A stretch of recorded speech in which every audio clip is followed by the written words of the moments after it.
This is for all of my macro tracking girlies. So if you are counting or tracking your macros and or your calories and you're trying to figure out how to get the nutrition information and the macro breakdown for a recipe or something that has like several ingredients, this is how.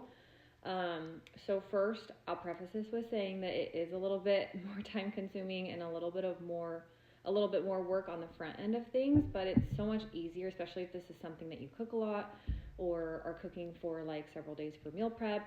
Um, it's it's so worth the extra time that it takes in the beginning so that you have that information later down the road for another time that you make it and whatnot. So all that said, the easiest way to do this is I will take the weight of everything, of all the ingredients that I'm using for that particular recipe. So for example, this week I'm meal prepping chicken tortilla soup. So I've weighed the chicken in its raw form, and then I've listed out and entered in every single other ingredient and the total weight of those. And you're putting in all of those ingredients in MyFitnessPal without any other entries in there, just because it's easier to do it that way. And then depending on how many servings that you end up making, you're going to take the total amounts for carbohydrates, fat, protein, and then divide that by the number of servings. Well, my soup is going to have 6 servings.